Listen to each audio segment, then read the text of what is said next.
Stressed na ba kayo about sa exams? Don't worry, because I got you covered up with these tutorials. And in this video, we're going to talk about common monomial factor. And I will be teaching you kung paano i-determine yung GCF ng mga problems na yan. In this problem, yung first problem natin, which is 6x squared plus 9x, ang GCF natin is 3. Ba't siya 3? Kasi, yun yung common sa 6 and 9. When I say common, this is what I mean. 6 and 9. Ang 6, meron siyang factors ng 1, tas 6, and 2, times 3.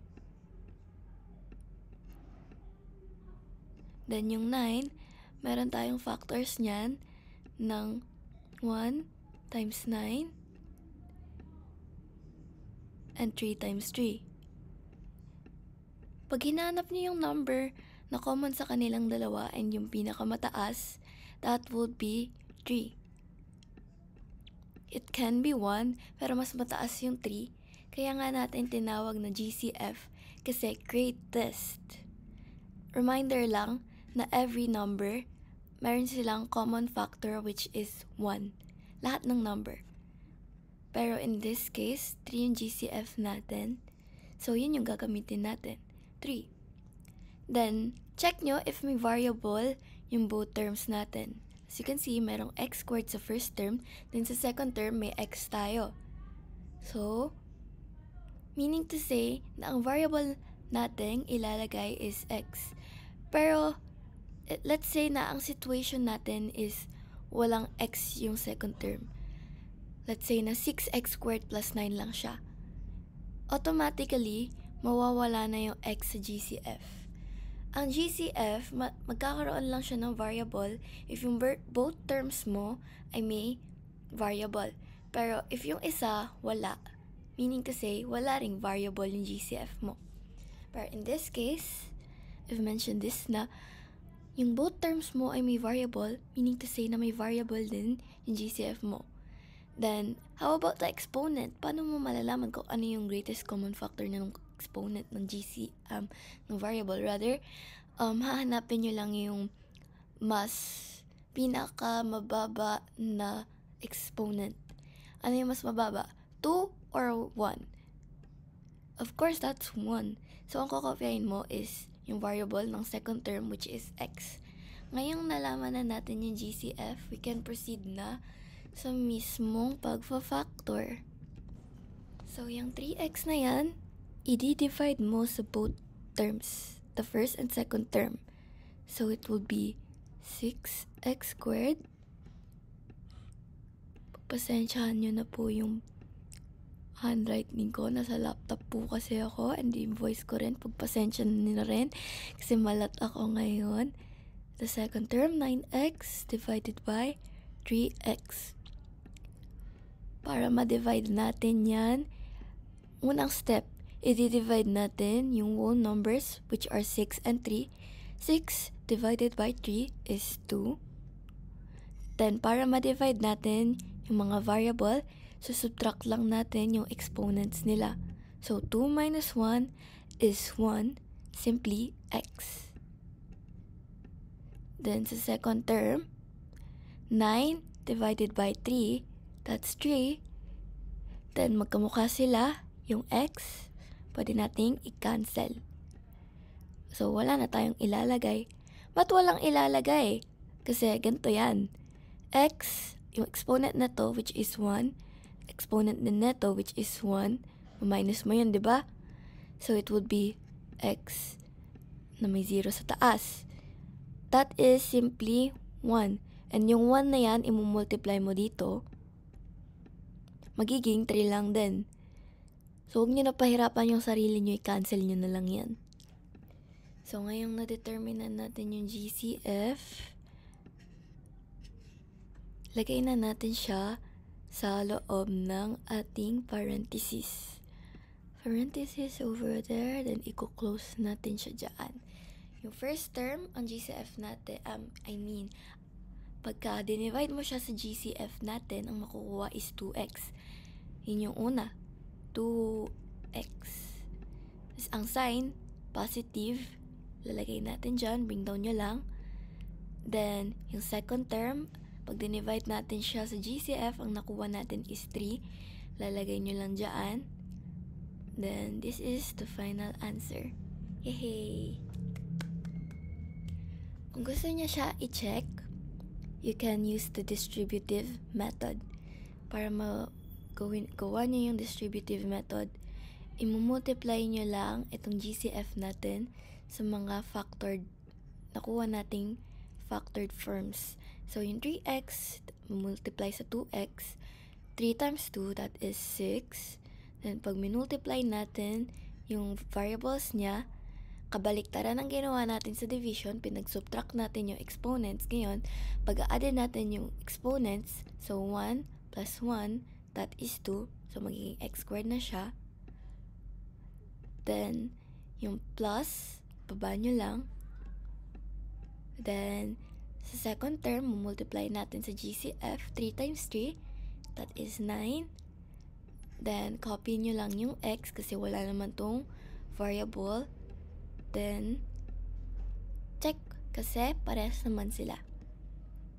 Meaning to say that this is correct.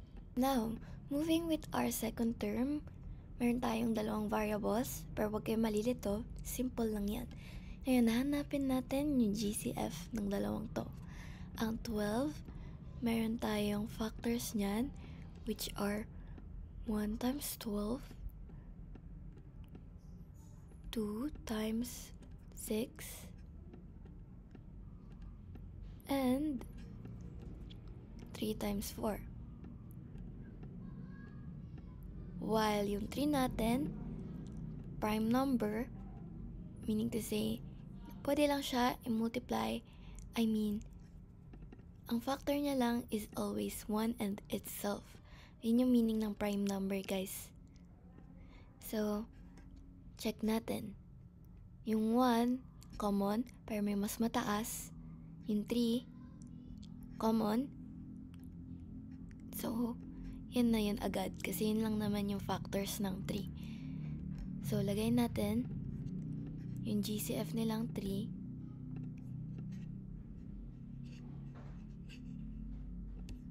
Lagay natin dito, 3. Tas, sinabi ko kanina, if yung both terms mo ay may variable, meaning to say na yung GCF mo ay may variable rin. So, yung x, parehas silang meron. Kukunin niyo yung mas mababa. Ano yung mas mababa? 2 or 1? Siyempre 1. So, lalagay nyo dyan.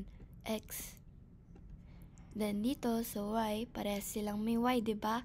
Kukunin nyo lang yung mas mababa. Since parehas lang naman sila, yun din yung ilalagay mo. So, our GCF is 3xy. Then, lalagay ng parenthesis. I-divide sa both terms. 12x squared y. Guys, ito yan na. Di-divide mo sa ating GCF na 3xy. So, para magawa yan, di-divide nyo lang yung coefficient, which is 12 and 3. Pag dinivide nyo yun, that is 4. Then, yung x squared, dinivide sa x. Minus nyo lang yung exponents niya, 2 minus 1. That is 1. That is simply x. Then, yung y, parehas sila. So, ika-cancel nyo na lang. Cancel, cancel. So, ito na agad yung sagot. Next term, 3xy divided by 3xy. Magkaparehas sila, di ba? So, pag magkaparehas sila, cancel nyo na lang yan. Automatically, ang magiging sagot is 1. Ngayong nakuha na natin yung GCF, we can put it right here sa parenthesis na. So, yung first term, pag dinivide natin sa GCF, ang nakuha is 4x. Ito yun. Then, yung second term, pag dinivide natin sa GCF, ito yun, 1. Then, bring down the sign, which is negative. Then this is the final answer. Check ulit natin if tama. Erase lang muna. Then, para ma-check, we will use the distributive method. 3xy times 4x. So, 3 times 4, that is 12. Multiply the variables, x, tas x. Pag in-add natin yung exponents niya, magiging 2. So, x squared. Then, wala namang y itong first term natin, rather. So, kakopy na lang natin yung JCF.